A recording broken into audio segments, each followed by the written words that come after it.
there, and well, join us. I know, but it's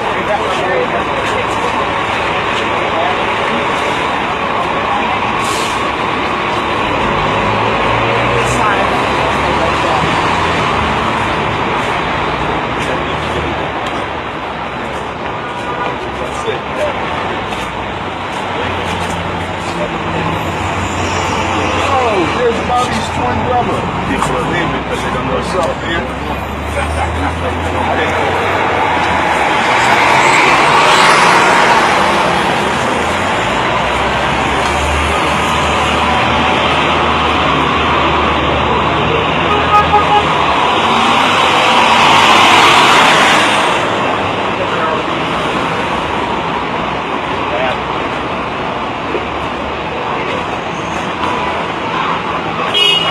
Watch your step, watch your step.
sorry.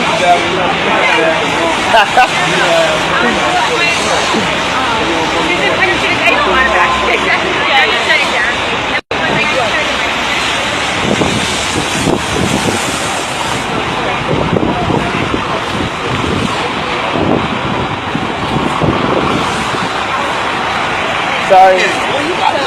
So sorry.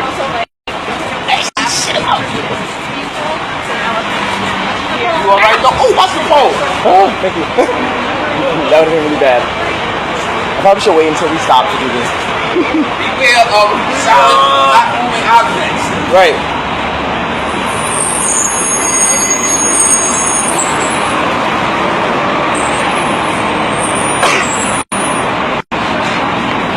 Oh, long time no see. How you doing? Good.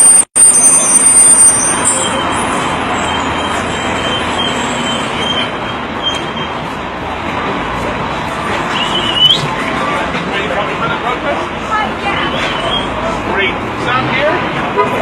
And go against the window. We're going to have to sign things now, guys. I'm a Filipino. Ah, hello. Yeah. Thank you. I'm from out of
morning in silence.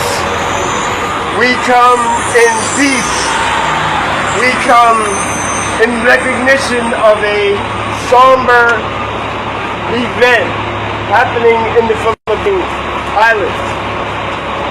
We are here in front of the Filipino consulate to deliver a message to the Filipino people that we as activists who fight against the drug war recognize and hear the cries of the Filipino people who have been murdered since the presidency of Rodrigo Duterte. We know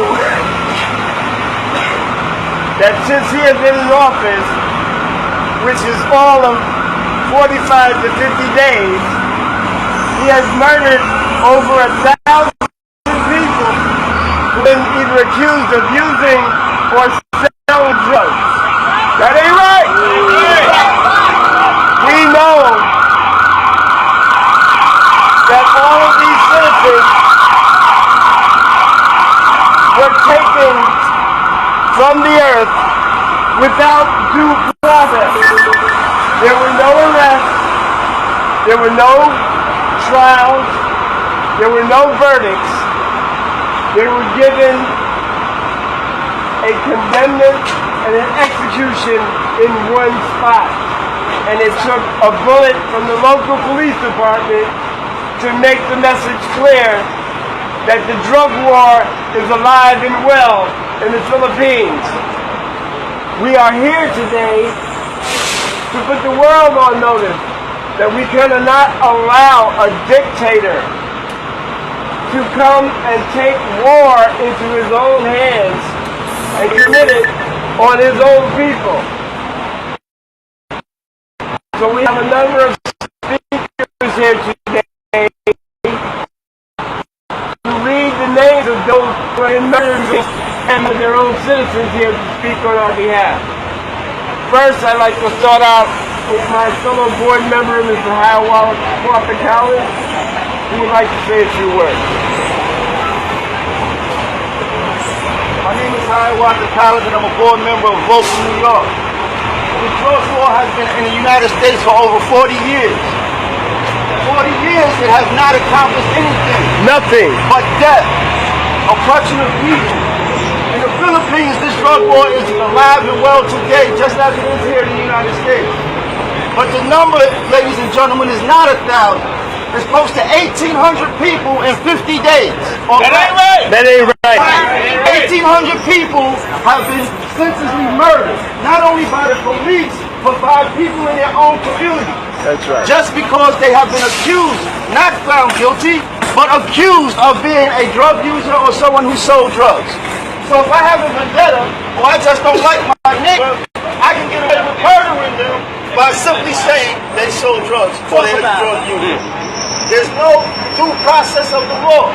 Since when, in any country, is that supposed to be acceptable? Not at all. No noise being made by the United States government, no noise being made by the United Nations. How long is this supposed to go on? How long are we going to stand by and let innocent people be killed just on somebody's word? And he states, Duterte states, go out and kill your neighbor if you have any evidence of it, whether they did it or not. That ain't right. Kill them. And he said that you will not be processed because he's going to protect them. What sense does that make?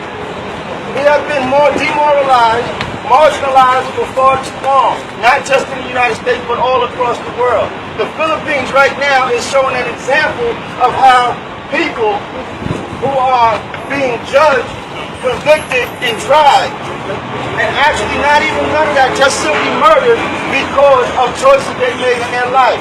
There's no medical treatment or prevention being talked about. It's just simply kill them, get rid of them, murder them. Why is this?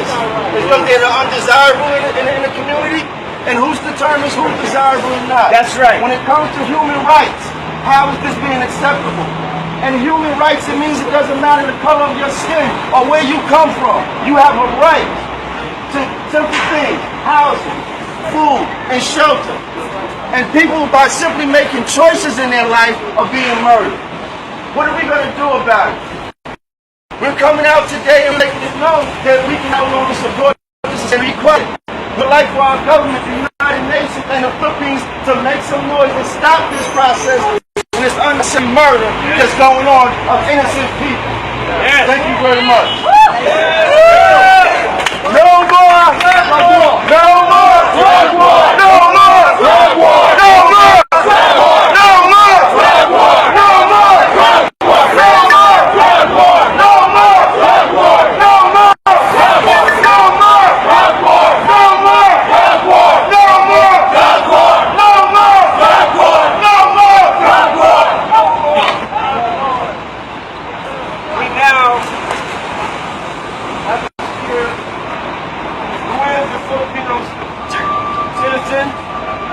and she's coming to speak on behalf of her countrymen. Welcome, Linda Oalican.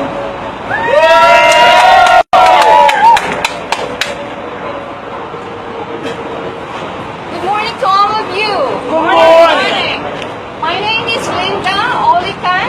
I'm the Executive Director of Damayan, meaning helping each other. Damayan Migrant Workers Association. We're a group of Filipino domestic workers.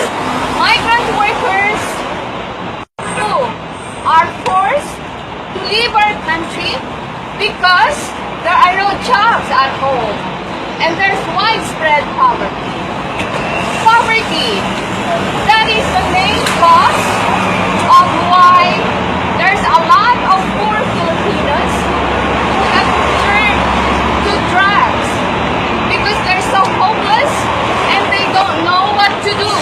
That ain't They right. keep on living in a country where the government has failed to provide livelihood and basic services for its people. That ain't right. We, Filipinos, migrant workers in the United States, do not support the strategy of President Duterte in killing users, drug users, because especially there is no judicial process to prove that these poor people are guilty of any crime. If at all, those who are guilty are the drug pushers, those who make a living by selling drugs to the poor people. What kind of a president is this that do not address the root causes of drug addiction for poor people and instead, instigate and promote the killing of poor people and, reward those who, take, justice in their own hands and forget about judicial process. That is not, the leader of a country in a civilized world. And I'm sorry to say, I am so ashamed. Our president has done good things. Lately, he has released top political prisoners in the country. He has said he's going to stop the demolition of homes of poor people. Yes, these are good decisions of our president. But on this issue, Mr. President Duterte, please stop the killings. You can do better than this if you are, showing that you are brave, that you are not afraid to do the right thing. The first thing that you should do is to fix our economy. That's right. Look at us.